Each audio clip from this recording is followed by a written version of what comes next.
Hola, ¿cómo están? Les damos la bienvenida a este espacio que hemos llamado Recobrando la Memoria Eterna.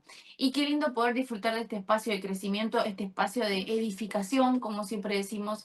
Y bueno, hoy nos encontramos con la lección número 23, ¿sí? Que dice, abracemos la provisión del Padre, parte 2. ¿Sí? Ahora vamos a hacer un pequeño resumen, ¿no? Hablando un poquito de lo que vimos la semana pasada y viendo lo que hoy Dios tiene para cada uno de nosotros. Así es, abracemos la provisión del Padre, ¿eh? Tenemos que nosotros tomar esta determinación de abrazar, ¿eh? Es como que nos da este título a entender de que hay algo que Dios ya nos dio, pero está en nosotros poder apropiarnos de lo que Dios ya nos dio. El texto que estamos utilizando es el Salmo 23, ya conocido, que dice: el Señor es mi pastor, nada me faltará. En la versión NBI. NTV dice: el Señor es mi pastor, tengo todo lo que necesito. Es interesante estas versiones que nos hacen justamente comprender de que todo lo que necesitamos lo tenemos en Dios. A veces no nos apropiamos de aquello, o a veces no tenemos aquello que no necesitamos. Es por eso que por ahí no llega todavía a nosotros. La clase pasada, en Abracemos la provisión del Padre, parte uno, estuvimos desarrollando los enemigos de la provisión. Estuvimos diciendo de que uno de los enemigos de la provisión es el acostumbramiento, desarrollando Isaías 32:9, que dice: escuchen ustedes que están acostumbrados a la buena vida, ¿no? El acostumbrarnos a tener determinadas cosas, el acostumbrarnos a poder depender de nosotros mismos, nos genera una independencia destructiva de Dios, ¿eh? Por eso es tan importante entender de que no solo dependemos de Dios cuando tenemos una necesidad, sino dependemos todo el tiempo. ¿Por qué? Porque internamente siempre hay una necesidad, porque internamente siempre hay un enemigo, que es esta naturaleza pecaminosa que, si no es gobernada por el Espíritu, ahí donde nos podemos estar equivocando y donde estamos retrasando el plan de Dios para nuestras vidas. Por eso el primer enemigo de la provisión de Dios, el estar acostumbrados a algo que está bien, algún acostumbramiento a algo que está funcionando bien. Uy, no, ahora estamos en un tiempo de paz, de armonía. He escuchado muchas veces: no, ahora estoy en un sosiego, estamos como en un momento de tranquilidad, y pensamos que en ese momento de tranquilidad me tengo que desentender de las cosas espirituales. Y cada día es necesario comer de Cristo, cada día es necesario estar enfocado en Él, porque aunque veamos con nuestros ojos que todo está bien, a veces en lo espiritual o en lo invisible hay cuestiones que se pueden estar gestando, y el único que nos puede prevenir de esos engaños es el Espíritu Santo, y caminar en el Espíritu conectado a la fuente. El número 2, continuamos. Continuamos con el número 2 que hablamos la semana pasada, fue el orgullo, ¿no? Y continuando con este mismo texto de Isaías, hablaba de esto, ¿no? De ustedes que son engreídos, ¿no? Donde ya uno se piensa de que ya lo puede todo, porque como ya alcancé una madurez, una cierta madurez, o creo que la alcancé, me siento orgulloso de eso y no entiendo de qué se trata la gracia, no entiendo de que en realidad si algo puedo hacer es por mera gracia, es por la voluntad de Dios en nosotros. Exactamente. La tercera es la despreocupación. Por eso dice: dentro de un poco tiempo, algo más de un año, ustedes que están tan despreocupados, de repente comenzarán a preocuparse, ¿eh? Despreocupado, ¿eh? Esta palabra tan interesante, cuando Dios nos pide que nos ocupemos, ni que nos preocupemos, ni que nos despreocupemos, sino que nos ocupemos de lo que nos tenemos que ocupar, ¿no? La palabra despreocupado puede sustituirse o complementarse con ser descuidado, ¿no? Con ser irresponsables. La persona del Espíritu Santo que portamos genera de nosotros una gran parte de responsabilidad en cuanto al fluir desde ahí, y no fluir desde nuestra naturaleza, no fluir desde nuestro parecer, no fluir desde lo que a veces pareciera que está bien, sino de todo aquello que constituye el crecimiento de la vida. todo aquello que constituye a la colaboración con el plan eterno de Dios, no con lo que a nosotros nos parece que está bien. Por eso es tan importante ese tercer punto. El otro punto es la autosuficiencia, ¿no? Exactamente, la autosuficiencia.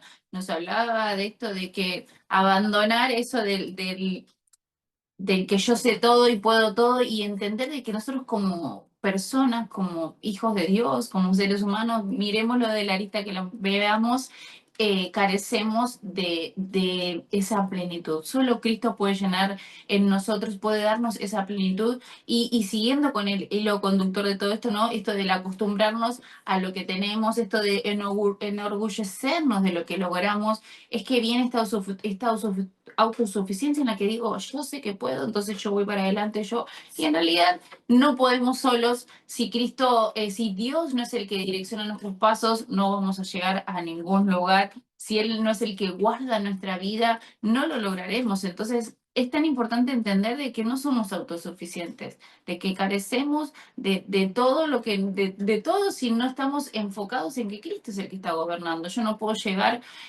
no puedo digamos, lograr un objetivo por más que me lo proponga y haga el objetivo y me organice y esto y lo otro y tenga las herramientas para lograrlo. Si Dios no es el que está iniciando ese objetivo, si no es el que está comandando mi vida, no voy a poder lograrlo por más técnicas que tenga. Entonces es tan importante entender de que no soy autosuficiente, que necesito de su gracia constantemente.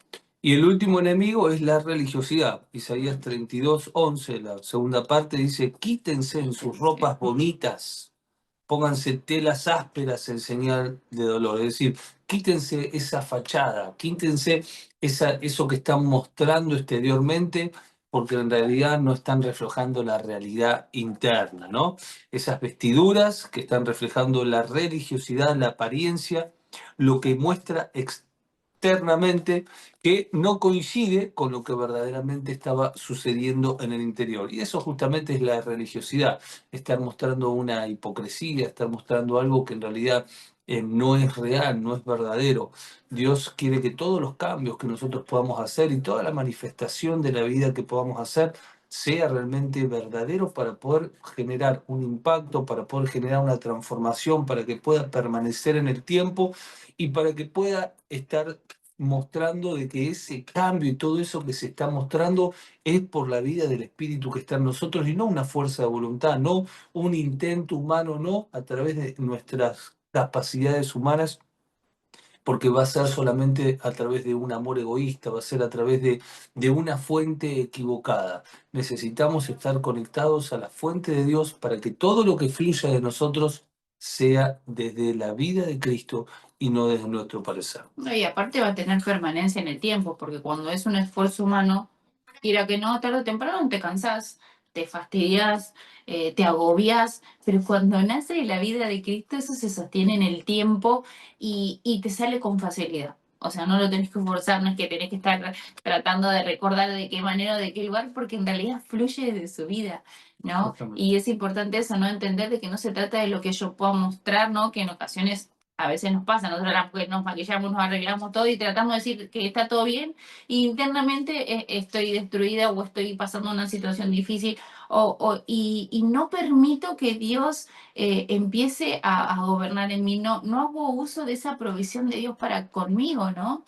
Impido del poder fluir a través de su vida, ¿no? Porque estamos hablando de esto, ¿no? De esos enemigos y en ocasiones me pasa esto, no acepto el cuerpo de Cristo, no puedo aceptar que Dios esté transformándome, ¿no? Es de eso que Jesús hablaba de los fariseos, ¿no? Que sabían un montón, pero en realidad no estaban viendo la vida, ¿no? Y le decía sepulcros blanqueados, es decir, adentro de ustedes están podridos y muestran unas ropas lindas, divinas, y no se trata de lo que yo pueda mostrar. Está buenísimo, siempre digo, ¿no? A las mujeres cuando hablamos de esto, ¿no? Del poder estar arreglado, aseado, habla de cómo estoy internamente, ¿no? Pero que ese aseado, ese arreglado que yo tenga externo no sea solamente una fachada, sino que pueda ser una realidad de Cristo en mí. Así es. Y ahora, estos son los enemigos de la provisión de Dios, ¿no? La provisión que Dios ya nos dio y la cual debemos abrazar. Por eso es abrazando la provisión del Padre. Debemos nosotros apropiarnos de lo que ya en la cruz se ha consumado, ¿no? Y caminar desde ese lugar. Ven Ahora, el video anterior, ahí está todo detallado. exactamente. Ahora vamos a desarrollar un poquito cuáles son los conductores de la provisión del Padre, es decir, por medio de qué accesamos a esta provisión de Dios, ¿no? Primero quiero leer una definición de la provisión de Dios que me gustó mucho, que dice así: la provisión de Dios es la acción continua por la cual Dios, conforme a su fidelidad y soberanía, da a sus hijos todo lo necesario para cumplir su voluntad, vivir en fe y llegar a representar fielmente a Dios en la tierra. Me gustó mucho esta definición, ¿no? Cumplir su voluntad, vivir en fe y llegar a representar fielmente a Dios en la tierra. Es decir, no se trata de nosotros. Por ahí hay algo que tenemos que romper, un paradigma que pensamos de que nosotros somos el centro, que Dios nos necesita, que en realidad Dios no nos necesita, porque Dios, a ver, decidió necesitarnos, pero en un principio Él podía hacer todo sin nosotros. Él decidió necesitarnos en el sentido de que nos dio a nosotros una función como colaboradores, como aquellos que reconcilian, que son en la imagen de Dios, pero Él lo podría haber hecho solo. Él decidió elegirnos. Y muchos dolores de cabeza a veces le llevamos porque pensamos de que se trata de nosotros. No, no se trata de nosotros, se trata de Él. Por eso Colosenses dice que todo fue hecho por Él y para Él. ¿No? Él es el centro de todas las cosas. Ahora, con respecto a estos conductores que estamos hablando de la provisión, podemos ver el primer conductor, que es el derramamiento del Espíritu Santo. Es decir, Isaías 32:15 dice: hasta que al fin se derrame el Espíritu sobre nosotros desde el cielo. Entonces el desierto se convertirá en campo fértil y el campo fértil dará cosechas abundantes. Y qué interesante esto, y qué interesante es poder comprender este versículo en el tiempo correcto. Acá está hablando de que hasta el fin se derrame el Espíritu Santo sobre nosotros desde el cielo. Eso lo estaban hablando los profetas, el profeta Isaías, antes de que Cristo venga, pero ya Cristo vino, el Espíritu Santo vino, y ese derramaré que estaba hablando en futuro se transformó en un río que ya corría agua viva desde él, es decir, una plenitud, un Espíritu Santo que ya se había derramado y a partir de ahí cambió completamente la historia, ¿no? Por eso dice, entonces, él, el versículo dice, entonces, el hasta... No, entonces el desierto se convertirá en campo fértil. Ese entonces marca justamente un comenzar desde otro lugar, ¿no? Muestra una bisagra, podríamos decir.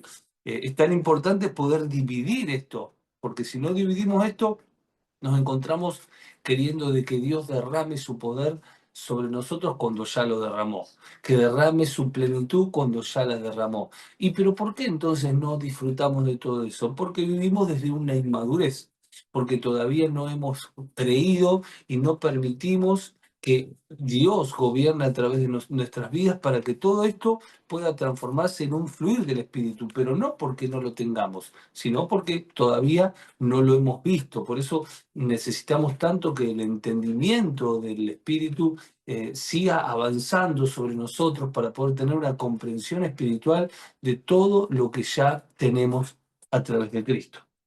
Lo que pasa es que para poder comprender esto necesitamos saber en qué pacto estamos viviendo, ¿no? Este derramaré está escrito en el antiguo pacto, que es cuando era todo externo. Hoy en día, por medio del sacrificio de la cruz de Cristo, es que nosotros entramos en ese nuevo pacto, ¿no? entramos en una manera diferente de disfrutar la vida de Cristo. Antes era todo externo, entonces tenía que derramarse ese espíritu, por eso es que nos habla desde este hasta qué, dándonos una esperanza de que todo iba a ser transformado, todo iba a cambiar.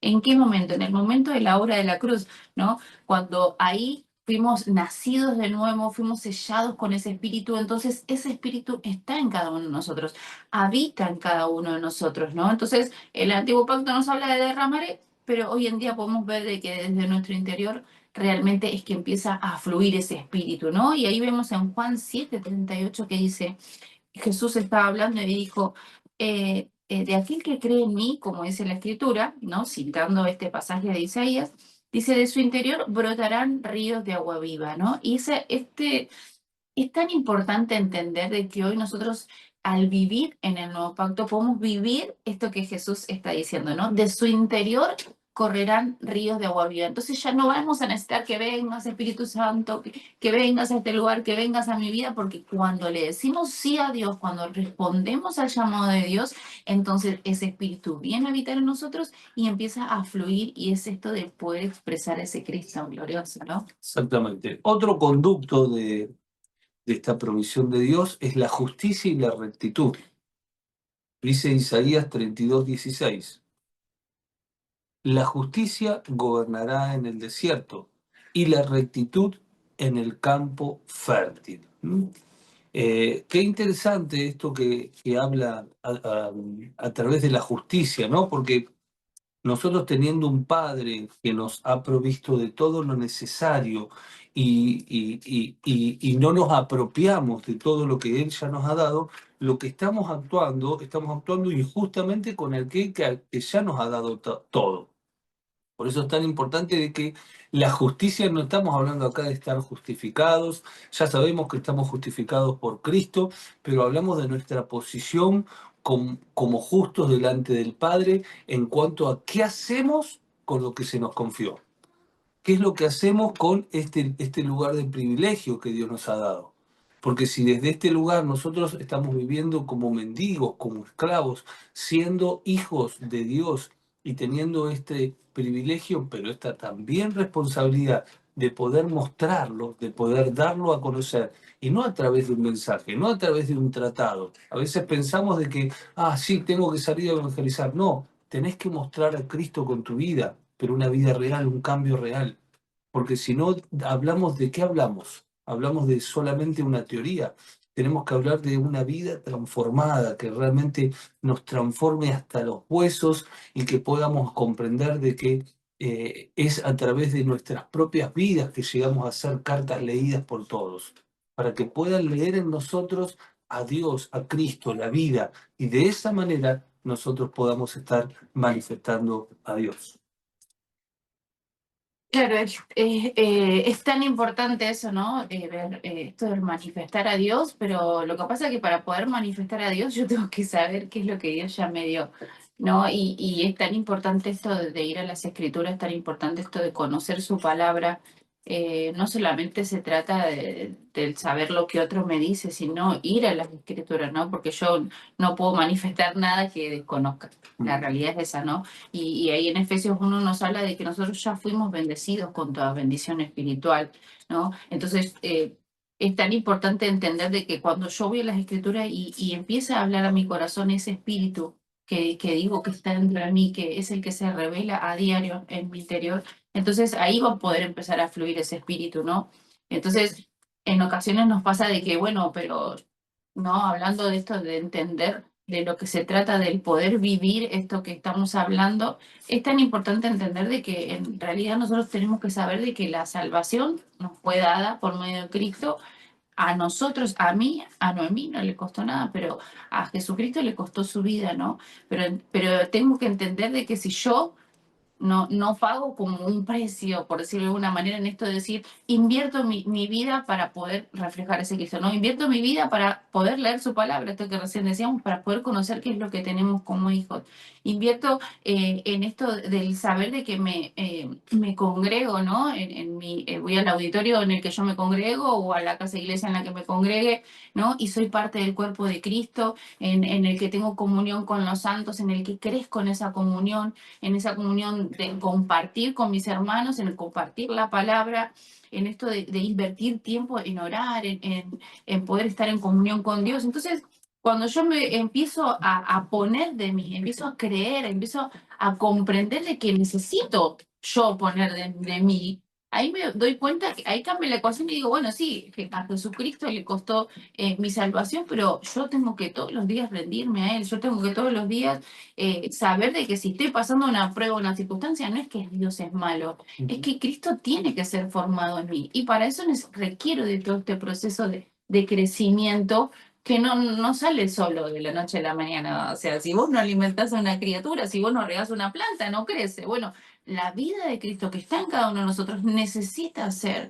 formada y Cristo se encarga, pero nosotros también tenemos que morir a nosotros mismos y a nuestros deseos. Qué interesante, ¿no? Porque a veces pensamos, a veces es como la ley del péndulo, ¿no?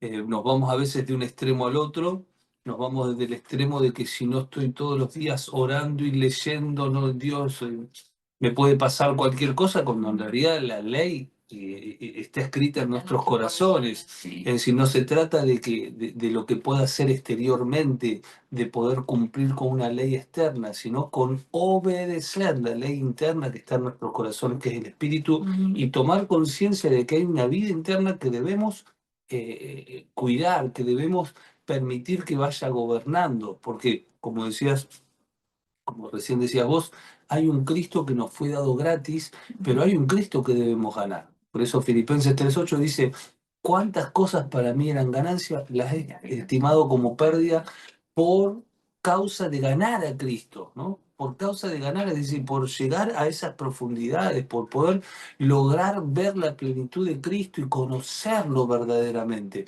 Ese conocerlo verdaderamente es poder experimentar, poder tener una experiencia con Él real, que realmente cambie nuestras vidas. Y si nuestras vidas no están siendo cambiadas, si lo único que cambió es mi nombre, de que antes era Duilio, ahora soy Duilio el cristiano, no hay un cambio. Por eso, cuando no hay un arrepentimiento verdadero, que es un cambio de dirección, donde nosotros tomamos decisiones, donde dejamos de tener amistades porque no nos edificaban, donde dejamos de tener determinadas conductas, hábitos, porque queremos agradar al Padre y queremos avanzar y queremos seguir creciendo y no nos guiamos por el tener ganas. Tampoco nos guiamos por el hecho de que es pecado o no es pecado. No se trata de si está bien o está mal, ¿eh? Esa conciencia de lo ético, moral que habita en el mundo no es la misma que actúa en nosotros. Nosotros nos No guiamos, debería ser. claro, nosotros nos guiamos por la conciencia del espíritu, de lo que colabora con la vida Con que la vida, portamos, sí. con lo que colabora con el propósito eterno de Dios o con lo que no. Y en base a eso es que tomamos decisiones radicales muchas veces. ¿Por qué? Porque estamos convencidos de que todo se trata de Cristo, no se trata de nosotros. El otro, el alcance de esta provisión, ¿no? Vimos los obstáculos, los enemigos de la provisión, después vimos los conductos de esta provisión. Ahora veamos un poquito el tema de los alcances de la provisión. Sí, ¿querías Claro, agregar algo? ¿no? Entendiendo esto de la justicia y la rectitud, es tan importante entender de que en esta justicia y en esta rectitud que Dios nos da, este cambio de perspectiva en este trato con Dios, ¿no? Es tan importante ver de que todo ha sido provisto por Dios y que debemos hacer uso de eso, ¿no? Al aceptar al cuerpo de Cristo, bueno, justo esto es lo que hablábamos recién, es también saber de que Dios nos lo provee todo, ¿no? Y que es algo tan importante que tenemos que disfrutar como hijos, ¿no?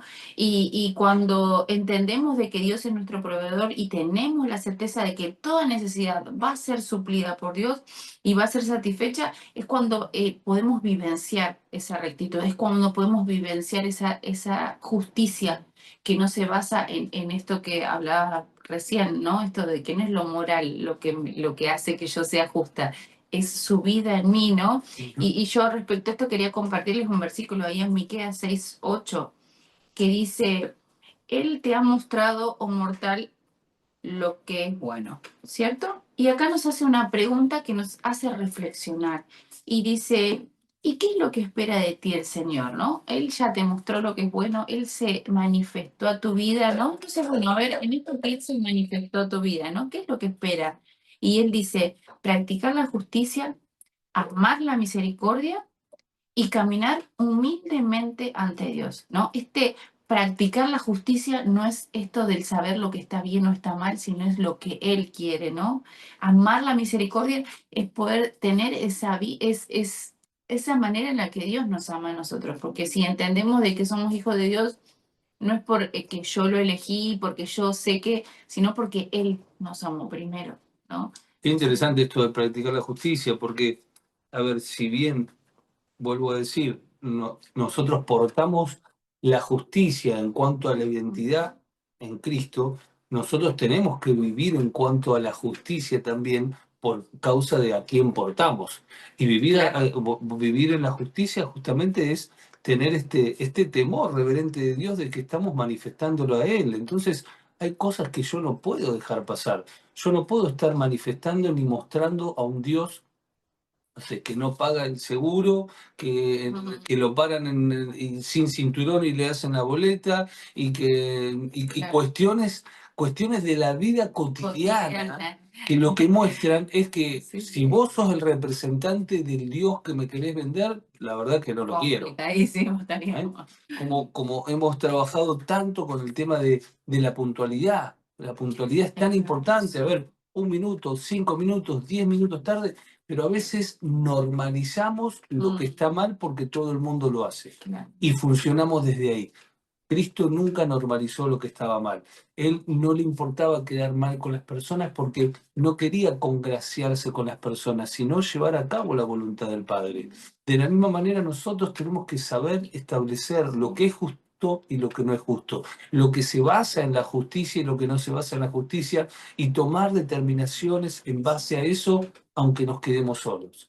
Porque podemos estar solos, pero Cristo avalándonos, y podemos estar llenos de personas aplaudiéndonos, pero estar en desacuerdo con el Espíritu, estar contestando al Espíritu, y de esa manera volviéndonos en una extrema soledad, porque cuando no tenemos a Cristo no tenemos nada.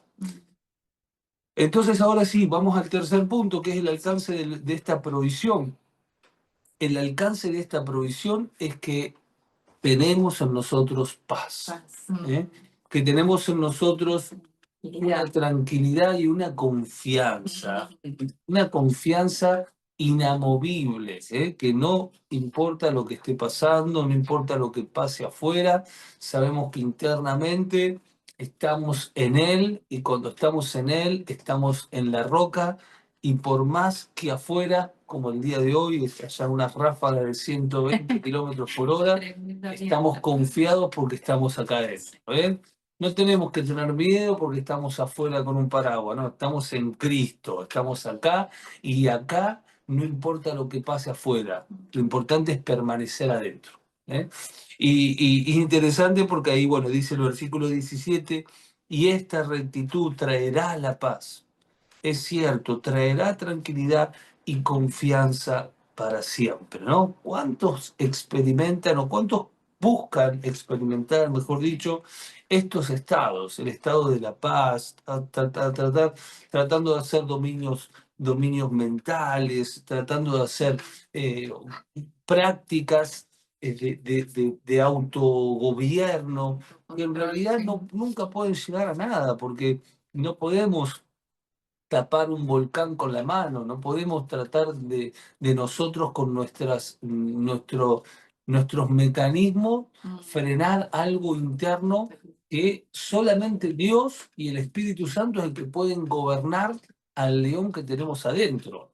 No podemos de otra manera gobernarlo. ¿Por qué? Porque de una o de otra manera vamos a estar explotando o vamos a estar mostrando de que esa persona que está dentro nuestro, esa naturaleza caída, no puede representar ni mostrar a Cristo?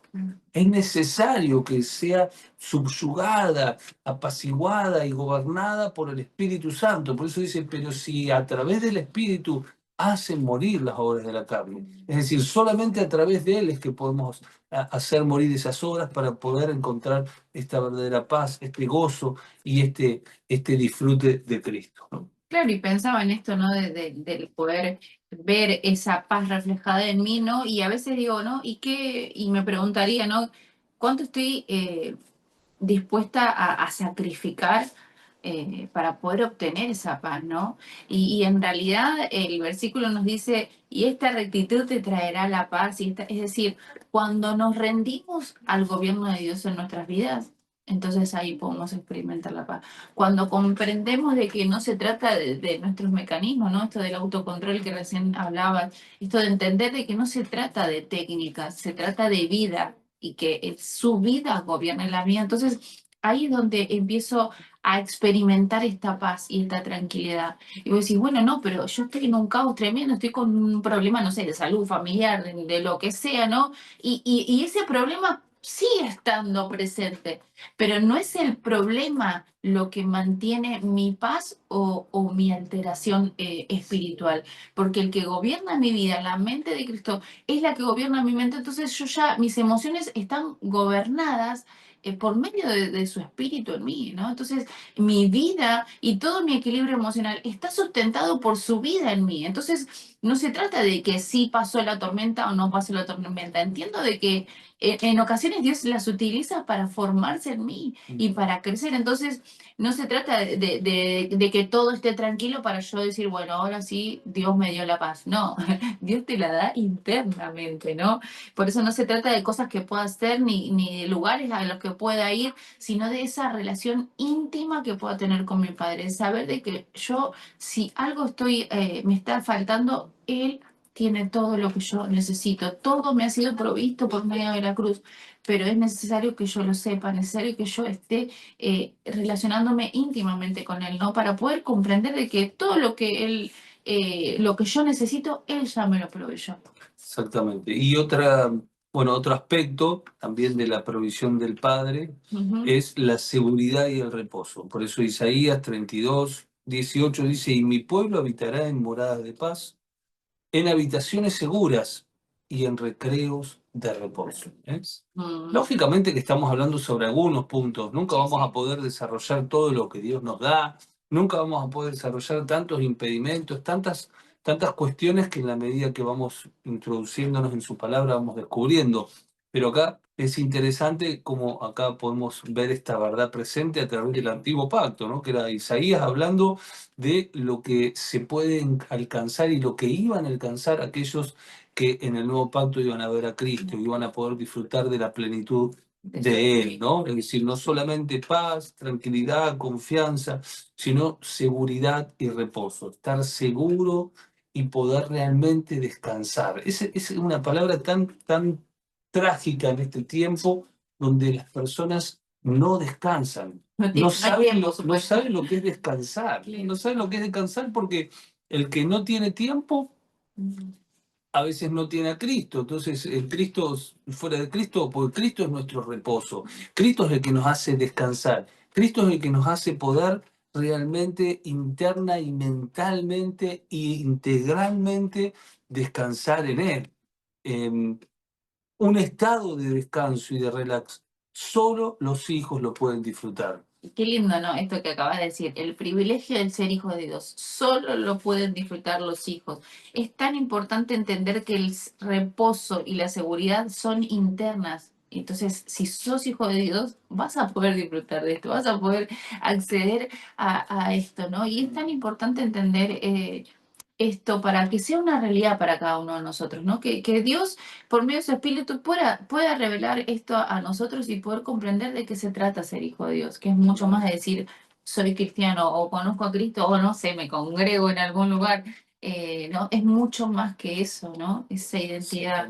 Exactamente. Por eso es lo que Dios nos llama a vivir, ¿no? En un descanso constante, en una plenitud constante, pero que no significa no tener dificultades, sino que esas dificultades no nos gobiernen, que podamos realmente permitir que Dios nos gobierne y que siga cambiando nuestra perspectiva para que las cuestiones que vamos viviendo cada vez tomen menos preponderancia, menos dimensión y podamos realmente comprender que al lado de Cristo toda situación es incomparable.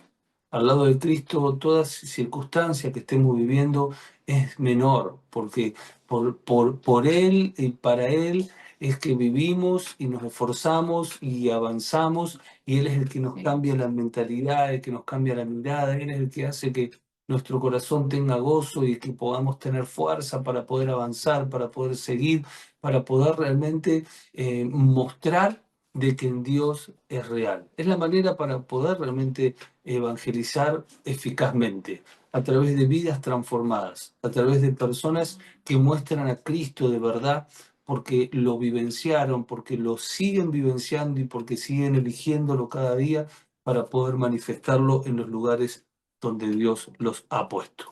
Claro, y es como la enseñanza de las dos casas, ¿no? Tan conocida, la que está edificada sobre la roca y la que está edificada sobre la arena, ¿no? Y ahí vemos una enseñanza muy práctica, ¿no? Respecto a esto, ¿no? Porque nos habla de que las dos casas fueron construidas, pero cimentadas en lugares diferentes, ¿no?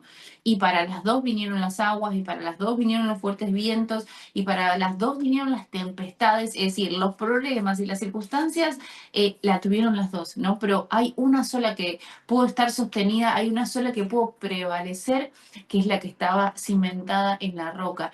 Esta seguridad de mi identidad como hijo de Dios, esta seguridad de que la vida de Cristo está en mí, que vive, habita en mí, que no necesito que venga, que no es un turista que un tiempo está, una temporada no está, no, no, no. Él habita en mí por medio de su espíritu. Cuando yo puedo comprender eso, cuando puedo realmente cimentar mi vida en eso, ¿no? Y todo lo que soy en eso. Entonces, ya mi perspectiva de la vida va a ser diferente porque esa paz, esa tranquilidad, esa seguridad, ese reposo interno que voy a empezar a experimentar, va a ser de que yo pueda vivir haciendo lo que Él quiere que yo haga. ¿No? Tratando de ir en pos de lo que él ya planeó y no de lo que yo creo que me parece, no, no, no, ya no ando como dice Santiago, ¿no? Como las olas del mar, un día ahí, un día acá, sino entiendo de que todo se trata de cómo estoy internamente. Y a partir de ahí es que puedo ver a este Cristo glorioso, es que puedo disfrutar de este Cristo glorioso y es que puedo eh, disfrutar de toda la provisión que Él nos dio, ¿no? Por medio de su vida en nosotros, por medio de su cuerpo, ¿no? Esto de poder entender de la importancia que es permanecer y pertenecer a la familia de la fe. Terminamos diciendo que la promesa es clara si abrazamos la provisión del Padre y nos apropiamos de ella, permaneceremos en estado de satisfacción, de plenitud, de gozo, de paz, de seguridad, de descanso. Se terminará la esterilidad, se terminará el desosiego, se terminará la mendicidad.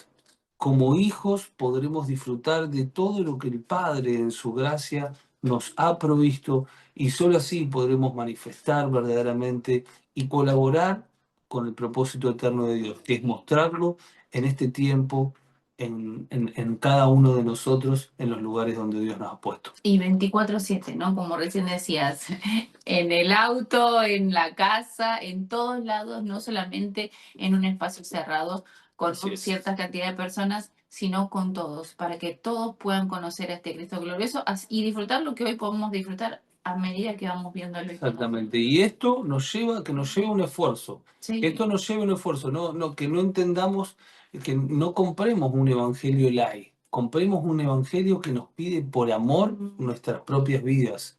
Y en la medida que lo vemos, estamos decididos a entregarnos por completo, ¿eh? Porque Dios no va a hacer un cambio con aquellos que van a la mitad o que van cuando quieren. Solamente aquellos que pierden su vida es que pueden encontrar su verdadera vida en Cristo. Sí. Lección 23 de Recobrando la Memoria Eterna. Los amamos, seguimos avanzando. Hasta la semana que viene. Nos vemos.